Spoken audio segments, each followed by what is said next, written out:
Boa tarde, meu nome é Iris Silva, eu sou aluna do Moré André Rosa e vim aqui para gravar esse vídeo para passar meu depoimento sobre o mapa, né? O mapa que ele fez para mim, e eu descobri muitas coisas maravilhosas, muitas coisas que bateram, né? Muitas coisas que eu não entendia, não compreendia, e acabei tirando dúvida e consegui compreender.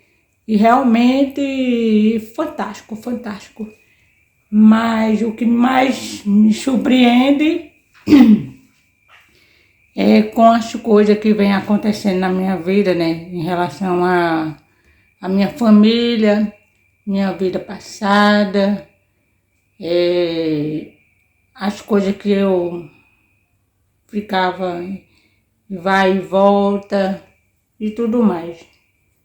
E eu tô muito feliz por ser aluna dele, porque eu tô estudando coisas que é muito sério, é muito profundo você estudar, você acaba lá, é fantástico, fantástico. Então, eu espero que vocês curtem, compartilhem, e vale a pena você entrar, né? Estudar, aprender mais, e, enfim, muito profundo. Vou ver se ficou bonito. Que aquele local estava sobre eles, para que nele, aqui a gente está falando sobre a história de Iakov. Iakov representa Tiferet, mas ao mesmo tempo o planeta Sol. E dentro desse sistema, então nós temos essa construção de tudo o que existe no nosso mundo, absolutamente todas as coisas. Tudo que existe aqui, até o menor animal, ele primeiro existe no mundo espiritual. É uma ideia do pensamento divino. Essa ideia se condensa nesse nosso plano e aí vem a existir. Assim também é com o universo e todas as questões que não nos são permitidas perceber. Então veja, agora sim é aquele local, e peraí, só para fazer inserir algo aqui dentro desse pensamento, é que a Torá não está falando nada somente do nosso mundo, mas também dos mundos espirituais e de todos os níveis de pensamentos que qualquer pessoa queira perceber. Os nossos sábios, eles tinham uma cabeça à frente do seu tempo. E por que os profetas eles tinham uma cabeça à frente do seu tempo? Porque eles podiam viajar no tempo. Eles, através das meditações cabalísticas, eles rompiam o espaço-tempo e iam nessa linha que é muito discutida, não é, na ciência, sobre essa linha do tempo, sobre se voltar ao passado e ao futuro.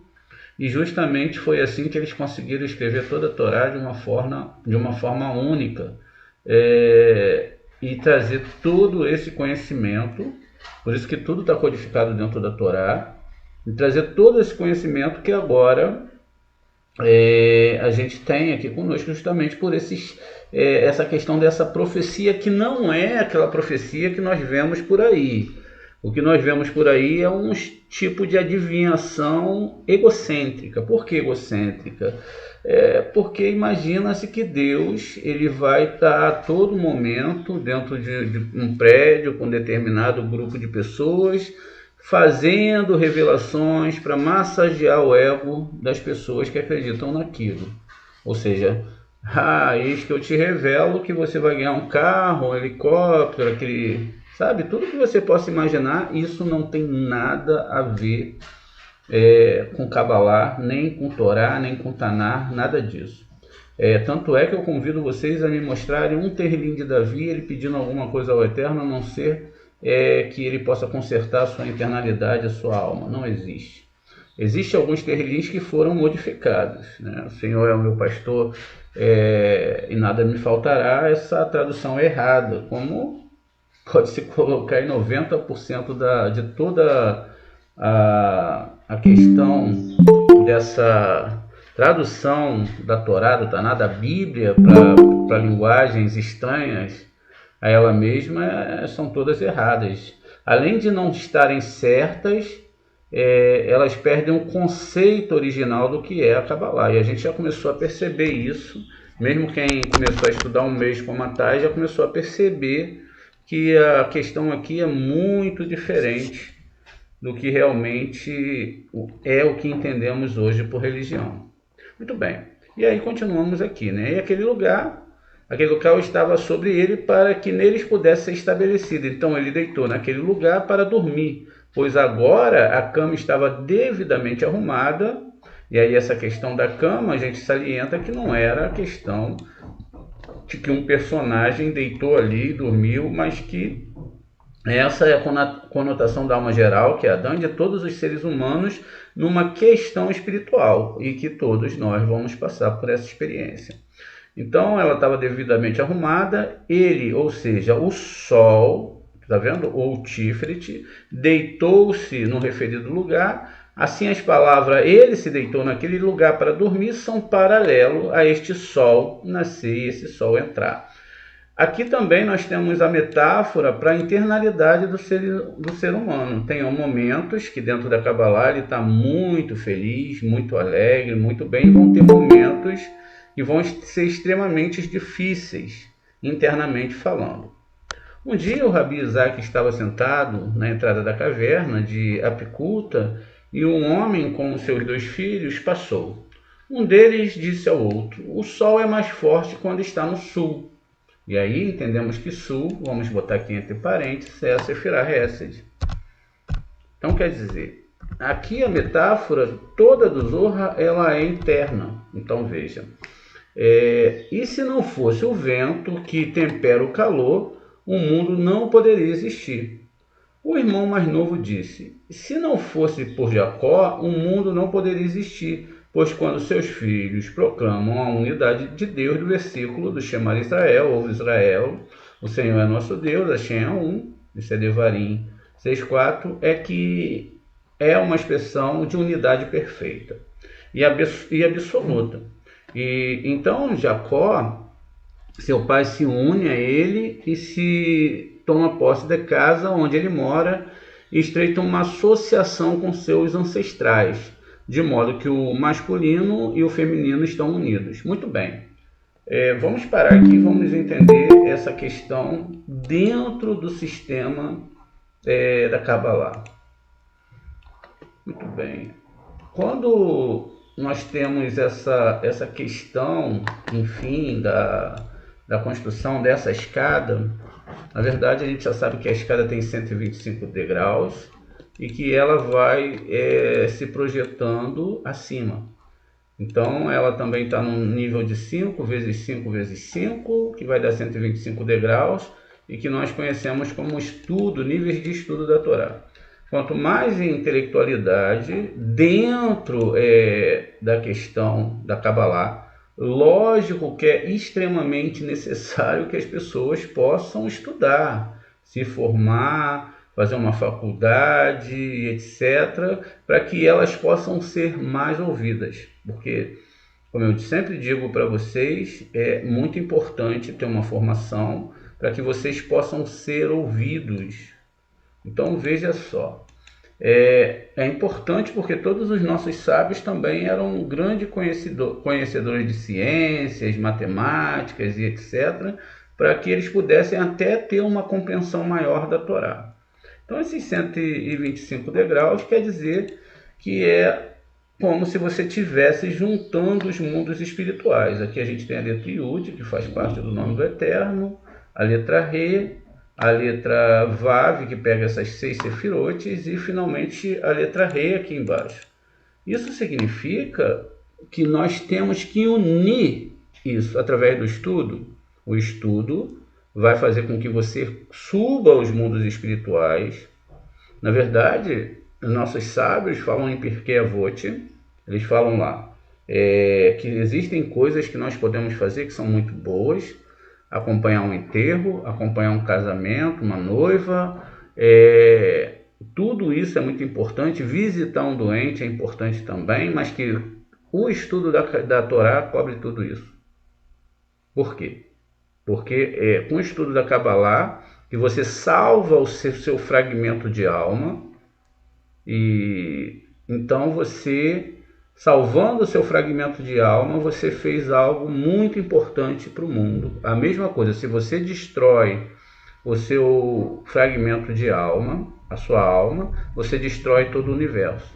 Assim como você, quando comete um pecado, você atrai, o pecado que eu digo na questão de recepção e não aquilo que a gente entende como um pecado, né? Essas questões que são fora da Torá, fora da internalidade, a gente conhece como pecado, como se essas questões biológicas, não é? Até mesmo questões de alimentação, fossem pesar no mundo espiritual. Se vocês querem saber sobre Kasherut, veja lá no canal sobre vários aspectos midráshicos, sobre vários aspectos dentro da Torá. A questão onde tem o título Eu Devo Comer Kasher, está lá, e você pode perceber lá na aula como tudo funciona de uma forma muito organizada dentro da Torá.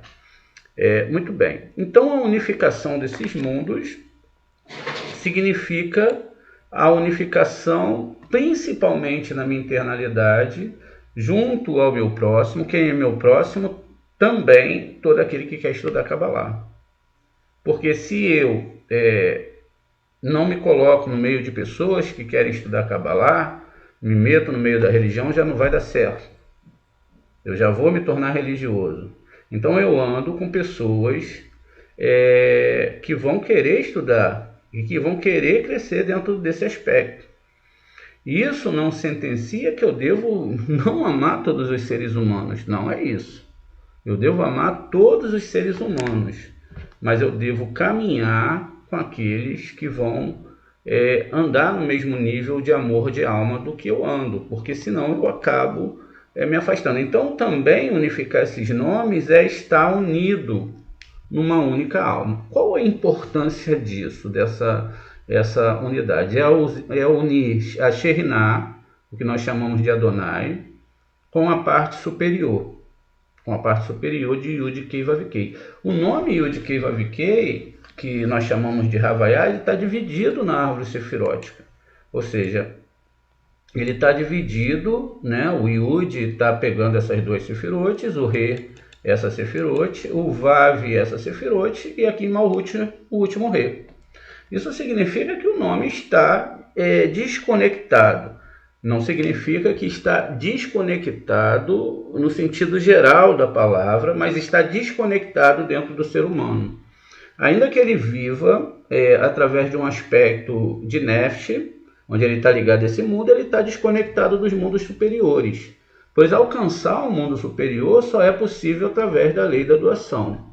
Equivalência de forma. Se o Eterno é 100% doação, e se nós somos 50% só doação, 50% recepção, quer dizer que nós alcançamos 50% do nível do Eterno e o resto não é possível, e seria exatamente como a gente estava falando sobre essa questão de Tikkun, aquela parte que seria sentenciada a voltar para esse mundo para cumprir esse resto de Tikkun.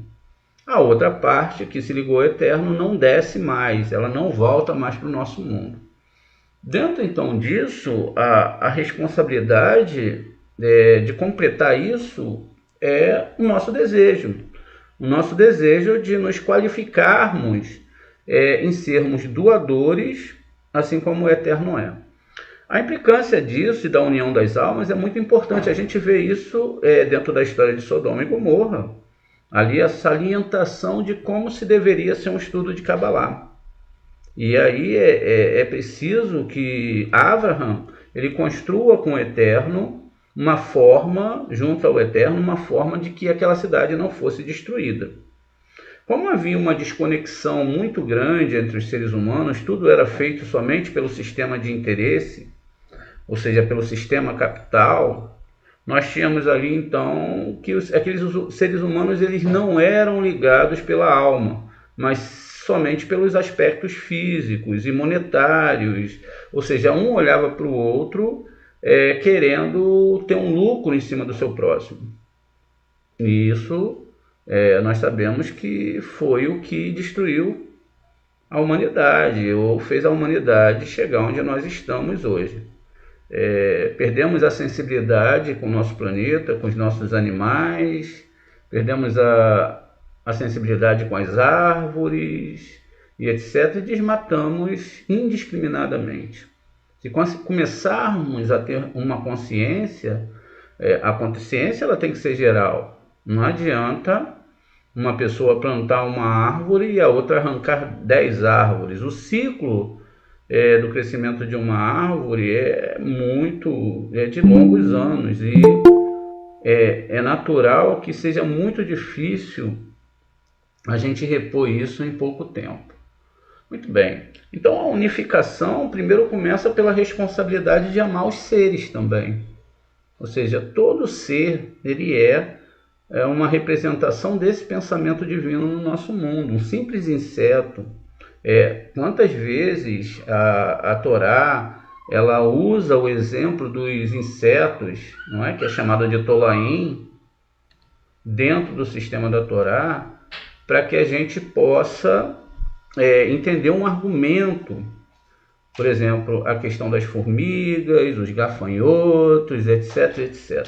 Muitas vezes muito mal interpretado, não é?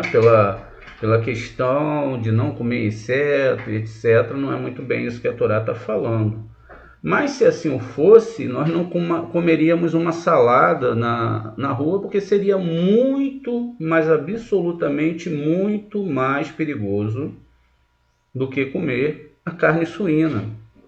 Porque na Torá é sentenciado a proibição de uma única vez de comer carne de porco. E fiquem pasmos, porque nem se sabe se a palavra era porco realmente. Não se sabe o animal que é citado ali. Outra questão é que o inseto ele é proibido 5 vezes. E aí, dentro dessa questão, se você come uma salada, e essa salada tem qualquer pedacinho de inseto ali, às vezes imperceptível, ou até uma goiaba, que é um dos frutos que você pode comer e pode ter bichinhos, então é 5 vezes pior. Então, aquelas pessoas que saem para a rua e não vou comer isso, não vou comer aquilo, e estão dentro desse sistema, se elas comem uma salada e elas encontram ali sem querer e mastigam um pedaço desse inseto, então elas estão 5 vezes mais prejudicadas. Mas é lógico que a Torá não está falando disso. Então veja, existe uma responsabilidade geral que eu tenho que ter junto a mim. Essa responsabilidade é a responsabilidade de cuidar do entorno que eu vivo, cuidar da natureza, respeitar a natureza. Por incrível que pareça, o nosso sistema de plantas, não é? Que são construídos dentro da nossa natureza, existe no Netflix uma história incrível sobre os cogumelos. Depois vocês olhem como é que funciona a conversação entre esse sistema que nós chamamos de flora, né, onde eles se comunicam, assim como os animais também se comunicam. Eles têm toda uma forma de comunicação, principalmente as plantas que são acima do tom que nós podemos ouvir. E aí é toda uma comunicação onde eles desejam e querem viver em harmonia. O que é querer e viver em harmonia? Viver o máximo que se pode dessa vida. O máximo que você pode viver dessa vida é tudo aquilo que você pode oferecer para o meio que você vive. Tudo aquilo que você pode ser como ser humano. E isso é lógico que a gente vê que na questão religiosa, ela coloca a pessoa longe da sociedade. Agora, de uma boa sociedade. Porque é sentenciado que o bom para ela é aquele que tem a mesma argumentação que a convenceu ser daquela forma. E aí que o resto das pessoas, elas estão sentenciadas a um sistema que não é aquele que ela acredita. Então essa comunicação ela é interrompida, de certa forma. A comunicação entre esses seres é interrompida e aí se quebra uma cadeia. Se quebra uma cadeia como no próprio mundo das plantas existe essa comunicação. E a planta, ela é tão sensível que ela sente quando o ser humano se aproxima dela para feri-la. E acreditem que foi feito esse teste. Existia um homem que ele trabalhava uma máquina de detecção de mentira. E essa máquina, se não me falha a memória, polígrafo, ela era colocada numa pessoa para ver se ela estava mentindo. Então se faziam perguntas e dentro do padrão dessas perguntas a máquina oscilava e sabia-se quando a pessoa fazia uma pergunta para aquele ser humano que ele mentia, existia um tipo de oscilação.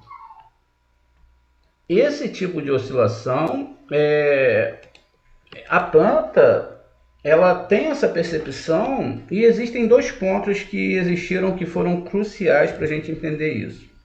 A primeira foi sobre a arruda. Para quem andava nas feiras aqui do Rio de Janeiro sabe que antigamente as barracas tinham muitos portugueses.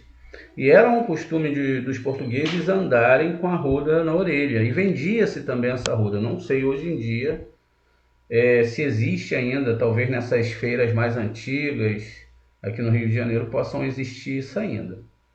E aí foi dito que a arruda em si, ela tinha essa propriedade de saber quando alguém que tinha uma força negativa chegava na nossa casa. Então, você tem um pé de arruda, bota na porta da sua casa, quando alguém for lá, se essa pessoa entrar e quando ela sair, essa arruda tiver murcha, ela pegou a energia dessa pessoa.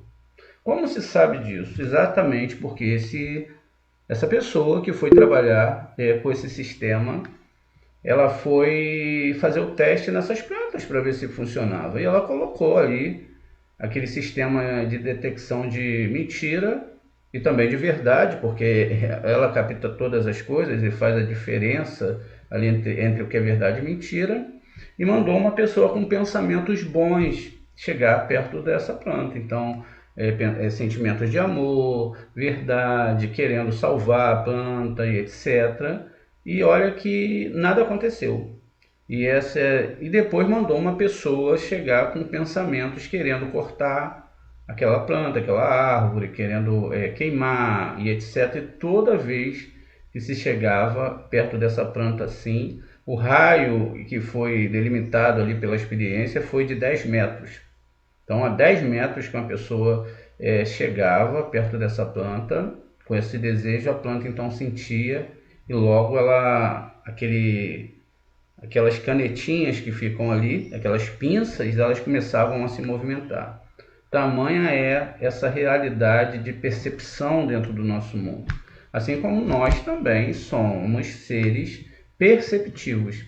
Veja, quando a gente está falando também dessa unificação aqui no nosso mundo, desse desejo de amor e etc., significa que a gente não vai destruir a natureza, mas também que nós não iremos deixar de colher aquilo que é necessário. Quando nós sentenciamos a natureza a essa destruição, então nós estamos ultrapassando aquilo para o que nós fomos construídos, sermos doadores. As próprias plantas têm essa questão de serem doadoras, mas não da forma absurda que o ser humano age entre eles e os outros seres, e também entre ele e as plantas, e ele mesmo, o ser humano com o ser humano. Quer dizer, tudo isso é uma desunificação, uma forma do padrão separado do divino. Quando nós sentenciamos qualquer destruição nesse mundo que não seja necessária, é por isso que o cabalista ele tira exatamente o necessário para ele sobreviver, para que depois ele não seja sentenciado a ter destruído algo que foi construído pelo Eterno e tem um propósito todo para estar naquele local.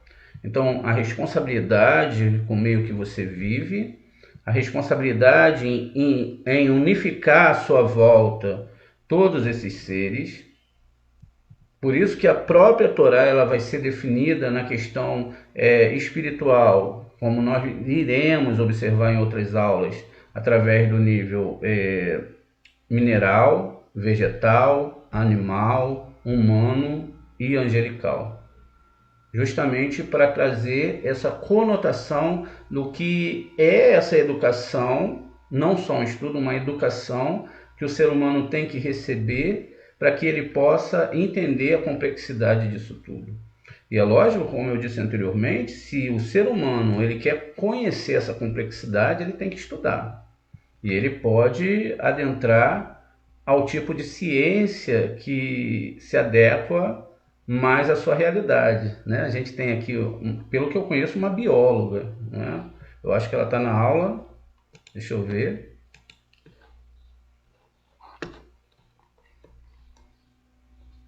Não estou vendo ela aqui. Que é a Lamara. Acho que ela não está nessa aula, mas ela esteve na aula anterior. Então, ela, apesar de não estar na área dela, ela é uma bióloga. E é muito bonita essa profissão. Muito bem. Então, veja, gente, a construção da unificação não é só fazer o Shema.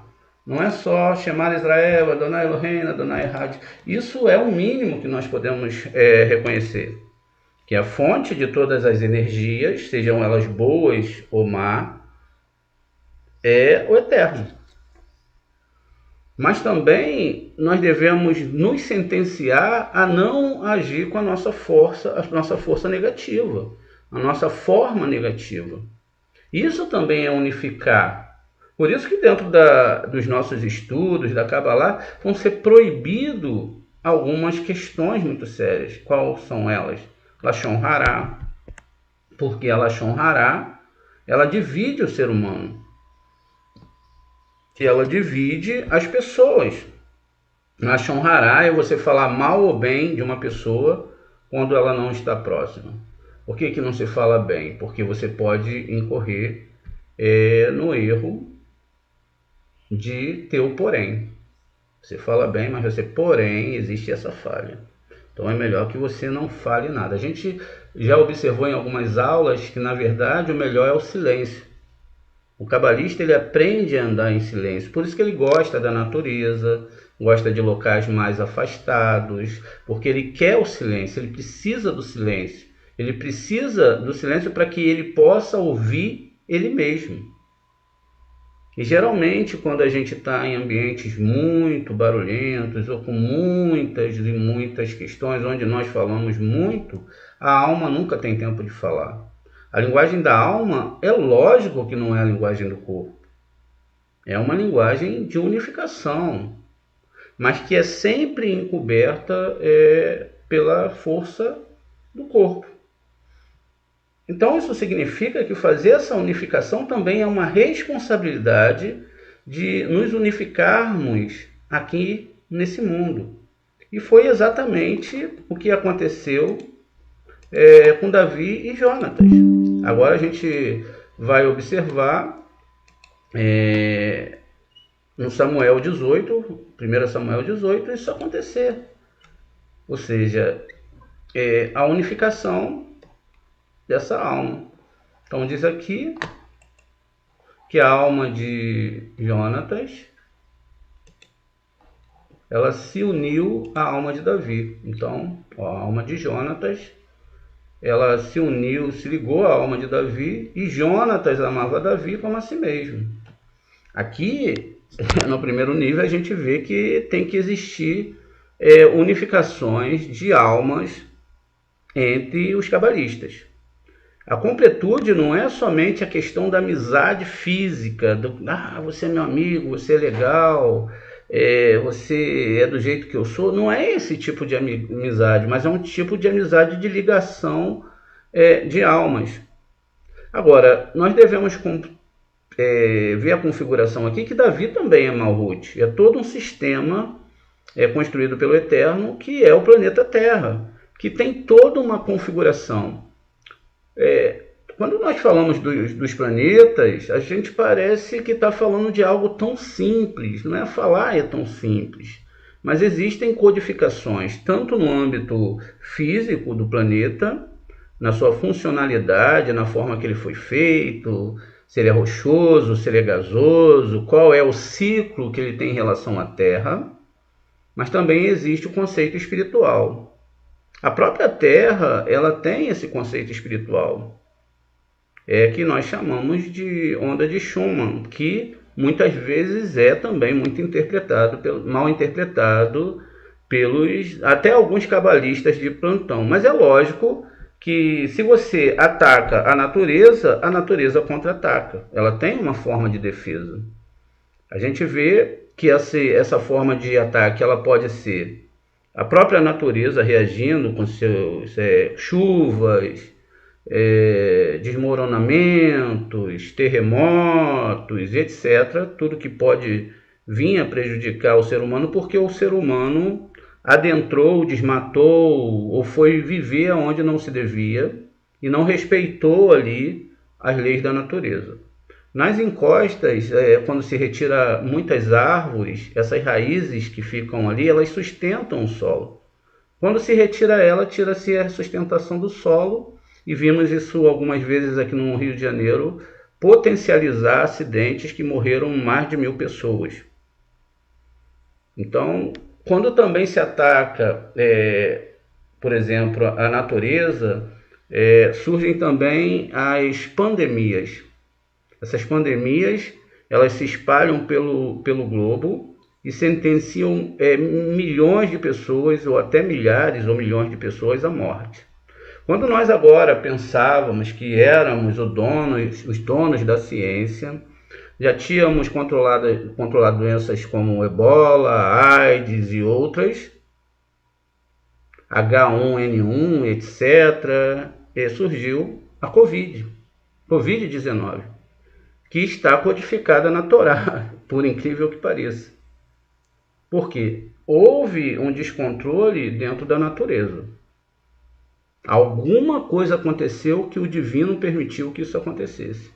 E nos vimos perdidos, porque várias pessoas não sabiam como ia resolver isso. E eu vi pessoas morrerem. Vi pessoas morrerem aqui no Brasil, alunos de pessoas ligadas a alunos que eu tinha nos Estados Unidos, no Canadá e etc. Então isso não foi uma brincadeira. Por isso que eu detesto quando as pessoas vêm falar para mim que isso é uma brincadeira. Eu não aceito de forma nenhuma. Porque primeiramente eu respeito o que está na Torá, está lá codificado, e segundo porque eu vi pessoas morrerem. Pessoas que não tinham como morrer, mas que pegaram a doença e acabaram falecendo. Então, eu respeito essas vidas que eram alunos meus, e respeito também os parentes desses alunos meus, e também exijo que as pessoas respeitem esses alunos, independente dela ter o seu recorte de mundo ou não. Eu pude observar essa realidade. Muito bem, então voltando ao assunto, toda vez que nós desconectamos alguma coisa nesse mundo, desconectar é atacar também. Você atacar a natureza, você tirar mais do que você precisa, você criar divisão entre seres humanos, tudo isso vai contra a Torá. De contrapartida, a própria Torá, no seu nível de esquerda, ela escreve sobre guerras, ataques e etc., mas tudo isso não é de forma alguma fora do ser humano. Todas essas guerras, elas são dentro do ser humano. Por isso que não é à toa que nós temos 3 níveis de reis dentro do povo de Israel, que são metáforas para a construção da espiritualidade e individualidade do ser humano. O primeiro rei, muito sábio, muito guerreiro, mas com muitas dúvidas. O nome do primeiro rei, se trocamos os sinais maçoréticos, de Shaul se torna Seol, que é a morte. E esse Seol, que é a morte, sempre seguia o segundo rei, que era guerreiro e que era a tradução daquele menino sofredor e que chegou à realeza. Já o terceiro rei, ele já é um sistema de sabedoria pleno, que negocia com os povos em volta, faz casamentos para que se mantenha a paz, etc, etc. Todas essas construções dentro da Torá, elas são muito profundas. Parecem ser políticas, parecem ser guerras, mas é tudo aquilo que acontece dentro do ser humano. Inclusive, esses reis representam os aspectos mentais de uma pessoa. Ou seja, aquele nível mais reptiliano, um nível intermediário e aquele nível mais elevado dentro da psique humana. Então, essa é a realidade de toda a Torá. Quando nós vamos para alguns conceitos da unificação desses nomes, nós temos que todas as sefirotes vão ter que se unir. A primeira conexão que fazemos é essa, unir Malhut, que está separada dos demais planos. É lógico e muito certo que toda a nossa alma está desfragmentada.